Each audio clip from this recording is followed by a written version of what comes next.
Ki Demang Purbo mempersembahkan seri Api di Bukit Menoreh, karya S.H. Mintarja. Jilid 4 bagian yang pertama.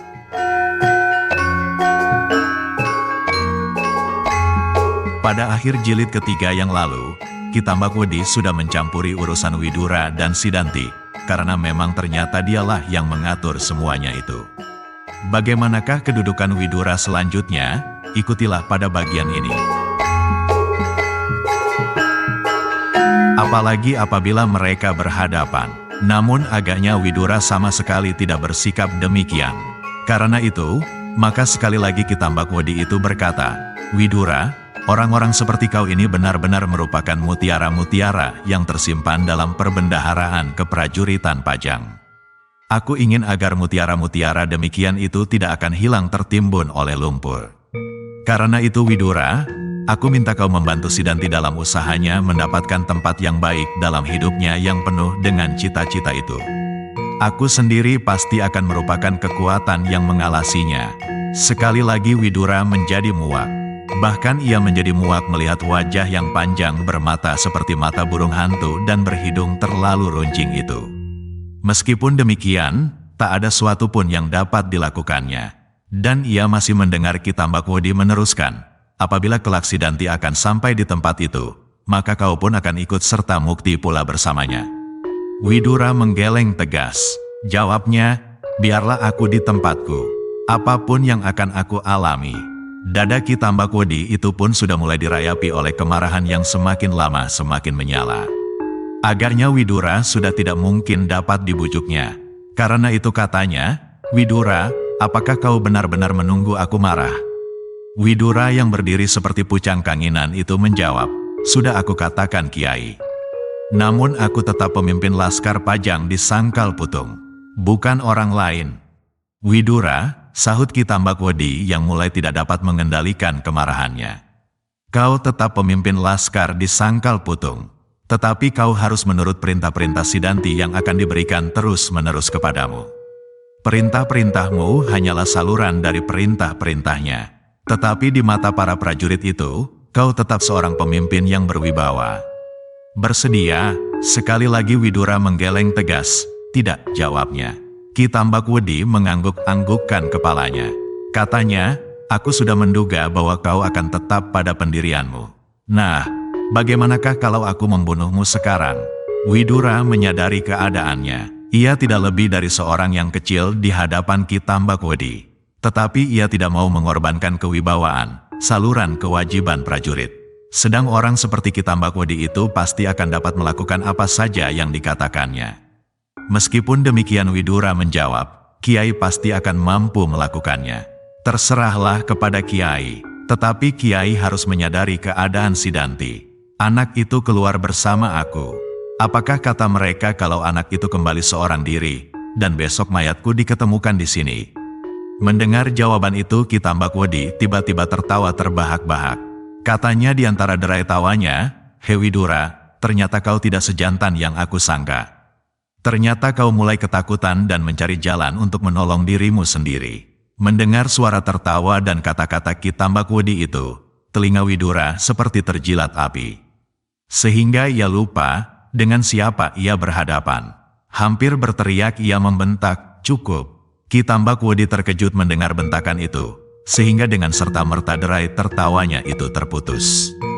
Dengan tajamnya ia memandang wajah Widura yang masih berkata terus, "Apakah kau sangka bahwa setiap makhluk akan menyerahkan hidupnya demikian saja tanpa usaha untuk menyelamatkan diri? Bukankah hak setiap hidup untuk mempertahankan hidupnya? Tetapi caramu adalah cara yang licik," sahut Ki Tambakwedi. "Tidak," bantah Widura, "tetapi aku hanya ingin mengatakan, kalau kau bunuh aku, maka pekerjaanmu itu tidak akan bermanfaat. Setiap orang dapat segera mengambil kesimpulan apa yang sudah terjadi. Seandainya mereka mengetahui sekalipun, apa yang akan mereka lakukan terhadap Sidanti? Apakah mereka berani melakukan tindakan apapun terhadap anak itu? Tentu, aku akan dapat membunuh mereka semua. Mereka adalah prajurit-prajurit. Kalau mereka tak dapat mengatasi seseorang, maka atasannya lah yang akan melakukan." Bagaimana anggapan Kiai tentang seorang perwira tamtama yang bernama Pemanahan, Juru Mertani atau Adipati Pajang sendiri? Ki Tambak Wedi mengerutkan keningnya. Jawabnya, "Persetan dengan mereka, tetapi aku tidak sebodoh yang kau sangka. Aku sudah bersedia alat untuk membunuhmu." Semua orang mengenal bahwa senjata Sidanti adalah senjata tajam. Sekarang aku akan membunuhmu dengan senjata pemukul. Dada Widura menjadi berdebar-debar karenanya. Apalagi ketika tiba-tiba ia melihat Ki Tambak Wedi itu menarik sebuah tongkat besi dari pinggangnya di bawah kain panjangnya. Besi itu tidak terlalu panjang, hanya 2 jengkal, sebesar ibu jari kaki. Diamat-amatinya senjata sambil bergumam seolah-olah ditujukan kepada diri sendiri. Bukankah orang yang bersenjata pemukul itu seorang senapati Jipang yang bernama Tohpati? Dan bukankah mulut Sidanti juga dapat berkata demikian kepada kawan-kawan? Lihatlah wajah Sidanti itu sendiri, dan hampir di seluruh tubuhnya menjadi merah biru. Itu akan bagus sekali untuk melengkapi ceritanya. Kau berdua berjumpa dengan Tohpati dan beberapa orangnya. Kalian bertempur mati-matian, dan kau terbunuh dalam perkelahian itu. Getar di dalam dada Widura menjadi semakin cepat. Kini ia benar-benar berhadapan dengan maut. Dan ia tidak akan dapat menemukan jalan untuk menyelamatkan diri. Meskipun demikian sama sekali tak terlintas di dalam otaknya untuk memenuhi permintaan Sidanti, menebus nyawanya dengan menjual kewibawaan Pajang. Demikianlah maka sesaat mereka berada dalam keadaan yang tegang. Widura, Sidanti dan Ki Tambak Wedi seperti tonggak-tonggak yang kaku. Yang mula-mula menyobek kesepian adalah Ki Tambak Wedi. Katanya, "Bagaimana Widura? Apakah kau masih ingin bertahan pada pendirianmu? Memang keadaanmu masih cukup baik. Kalau kau mati, maka kau akan dihormati sebagai pahlawan. Namun bukankah lebih baik apabila kita dapat melihat dan merasakan dalam hidup kita ini kehormatan itu daripada sesudah kita mati?" Widura tidak menjawab sepatah kata pun. Ia sedang mempersiapkan dirinya menghadapi maut. "Bagaimana Widura?" bentak Ki Tambak Wedi yang sudah mulai kehilangan kesabaran. "Kalau kau mati, aku akan berusaha Sidantilah yang akan mengganti kedudukanmu. Aku akan pancing Tohpati. Aku akan bunuh pula dia atas nama Sidanti." Widura menggeram mendengar rencana gila-gilaan itu. Namun kali ini pun ia tidak menjawab. Baginya, sudah tidak ada gunanya lagi untuk berbicara apapun. Maka yang dapat dilakukan adalah menunggu apa saja yang akan terjadi. Ki Tambak Wedi ternyata benar-benar telah kehilangan kesabaran. Dengan sepotong besi itu ia berjalan mendekati Widura sambil berkata, "Aku tidak biasa mempergunakan senjata semacam ini. Tetapi untuk kepentingan Sidanti, aku akan memecah batok kepalamu, sehingga orang benar-benar menyangka kau mati karena pukulan tongkat baja putih milik Tohpati itu." Sekali lagi Widura menggeram. Tanpa disengaja ia mengangkat pedangnya. Melihat gerak pedang itu Ki Tambak Wedi tertawa terbahak-bahak. Katanya, "Gila. Apakah kau akan melawan aku? Dengan satu sentuhan dari anak kecil, kau pasti sudah akan roboh." "Jangan gila, kau hanya tinggal mempersiapkan kepalamu saja. Manakah yang sebaiknya aku pukul supaya kau segera mati? Dengan demikian aku sudah bermurah hati kepadamu." Mulut Widura benar-benar telah terkunci. Sesaat ia ingat kepada kemenakannya, Sedayu. Namun ia tidak menyalahkannya. Saat yang lain dikenangnya kemenakannya yang satu lagi, Untara. Katanya dalam hati, mudah-mudahan anak itu masih hidup, dan mudah-mudahan suatu ketika dijumpainya adiknya itu dan diselamatkannya dari kerakusan Sidanti yang gila ini. Widura kini melihat Ki Tambak Wedi itu semakin lama semakin dekat. Suara tertawanya masih saja terdengar berkepanjangan. Tetapi tiba-tiba suara tertawa itu pun terputus. Mereka semua terkejut bukan buatan. Apalagi Widura dan Sidanti. Dalam sepi malam itu terdengar tiba-tiba sebuah ledakan dahsyat.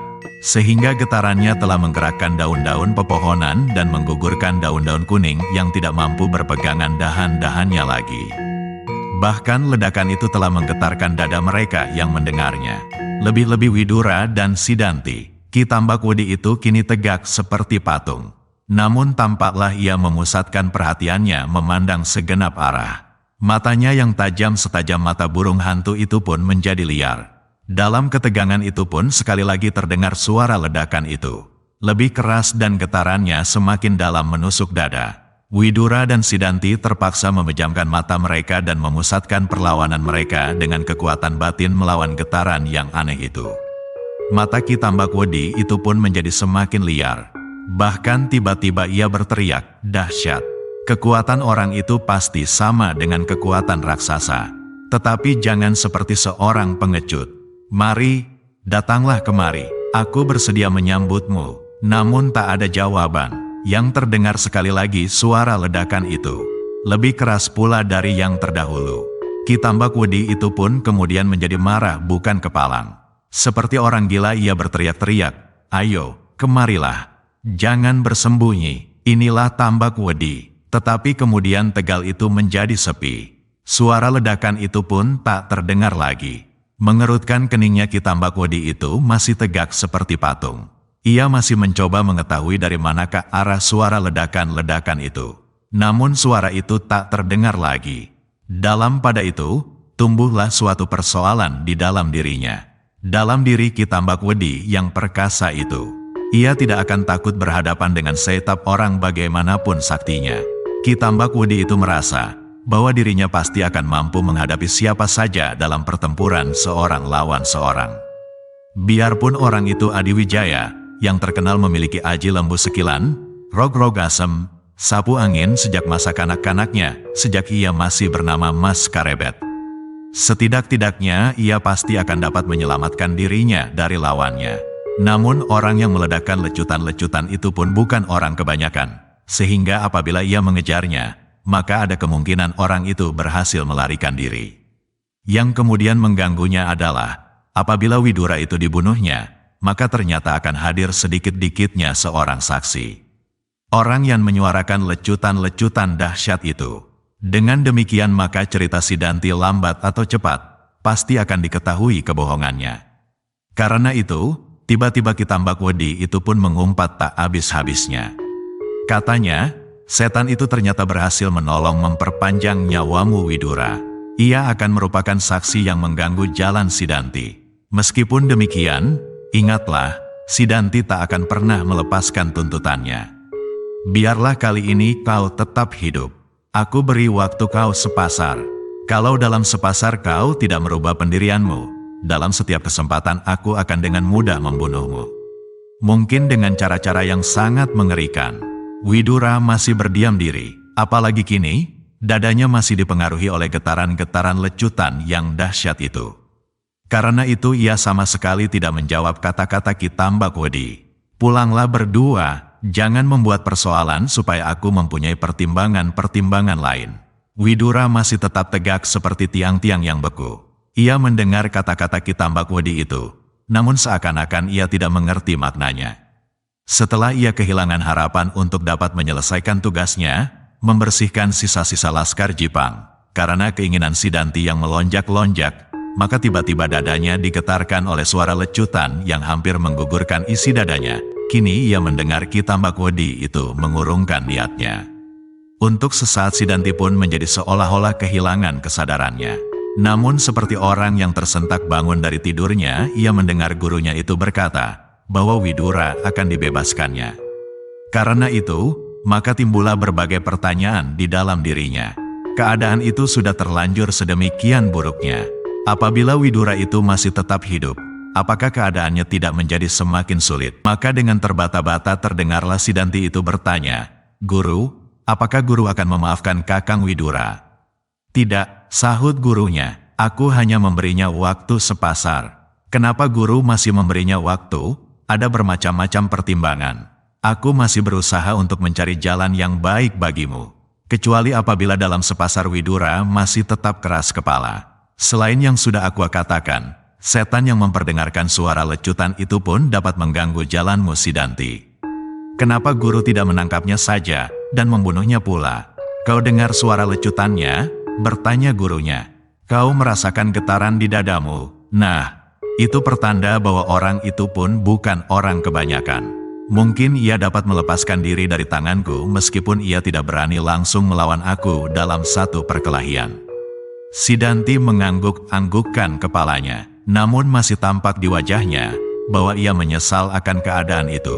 Seandainya Widura itu terbunuh dan orang mempercayainya bahwa yang membunuh Widura itu Tohpati, menilik dari bekasnya, maka tak seorang pun yang berani menyatakan dirinya mengganti kedudukan Widura. Semua orang di Sangkal Putung menyadari bahwa tak seorang pun yang dapat melampaui Sidanti. Kecuali kalau Pajang menunjuk orang lain yang dikirim langsung dari Pajang. Namun siapapun orang itu, nasibnya tidak akan lebih baik dari Widura. Kemudian terdengarlah kembali suara Ki Tambak Wedi, kali ini kepada Widura. Nah Widura, aku masih akan membiarkan kau hidup sepasar lagi. Kembalilah kalian berdua. Sekali lagi aku memperingatkan kau Widura. Jangan membuat persoalan atas Sidanti, supaya aku tidak datang kepadamu bersama-sama dengan Tohpati, untuk memengal lehermu dan seluruh laskarmu. Kini Widura telah menyadari keadaannya seluruhnya. Ia mendengar semua kata-kata Ki Tambak Wedi. Ternyata orang itu sama sekali tidak mempunyai pendirian berpihak antara Pajang dan Jipang. Ia dapat berada di mana saja yang dapat memberinya keuntungan. Dengan demikian maka Ki Tambak Wedi maupun Sidanti adalah benar-benar orang yang sangat berbahaya. Yang terdengar kemudian adalah suara Ki Tambak Wedi pula, "Nah Sidanti, jangan cemas, aku akan terus-menerus mengawasi keadaan. Kau dengar pula itu, Widura." Sebelum Widura berkata sepatah kata pun, dan sebelum Sidanti menjawab terdengarlah Ki Tambak Wedi itu menggeram. Kemudian dengan serta-merta dilemparkan potongan besi yang masih digenggamnya ke arah kaki Widura. Kemudian dengan satu loncatan yang cepat, Ki Tambak Wedi itu menghilang di balik pepohonan. Ia masih akan mencoba mencari siapakah yang telah memperdengarkan suara lecutan yang dahsyat yang telah mengganggu pekerjaannya. Namun karena suara itu sudah tidak terdengar lagi, serta Ki Tambak Wedi menyadari bahwa belum pasti ia akan dapat menangkapnya, akhirnya Ki Tambak Wedi itu pun melepaskan maksudnya. Sidanti dan Widura masih tegak di tempat masing-masing. Ketika tanpa sesadarnya Widura memandang potongan besi yang tergeletak beberapa jengkal di muka kakinya, ia terkejut bukan buatan. Besi itu kini melengkung sehingga kedua ujung-ujungnya hampir bertemu. Adalah kekuatan yang luar biasa yang dapat melakukannya. Sepotong besi sebesar ibu jari kaki, yang panjangnya tidak lebih dari 2 jengkal itu dapat dilengkungkannya sedemikian, sehingga hampir menjadi sebuah lingkaran. Widura menarik nafas dalam-dalam. Ki Tambak Wedi benar-benar luar biasa. Namanya yang menakutkan itu, tidak saja karena kesombongannya, namun ia benar-benar memiliki kekuatan yang tidak ada taranya. Sidanti yang melihat wajah Widura dalam keremangan malam, serta sikapnya yang gelisah, dan kemudian dengan serta-merta memungut besi yang hampir menjadi lingkaran itu, tertawa pendek. Desisnya, "Apa kau heran, Kakang, bahwa Ki Tambak Wedi dapat melakukannya? Melengkungkan besi sebesar itu dengan tangannya?" "Tidak," jawab Widura, "orang yang sakti seperti Ki Tambak Wedi itu pasti akan dapat berbuat lebih banyak dari permainan ini. Meskipun permainan ini telah menggoncangkan dadaku."